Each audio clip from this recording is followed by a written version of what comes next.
உணவே மருந்துன்னு சொன்னாங்க பெரியவங்க, மருந்தே உணவாகும் காலம் வர போகுதுங்க.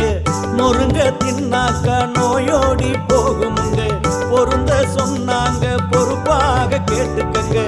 நீயும் நானும் இங்க 100 வருஷம் வாழணும்னா, நோய் நொடி இல்லாத தேகம் கொண்டு ஆளணும்னா, முன்னோர் சொன்னதையும் முறையா கேட்டுக்கணும்.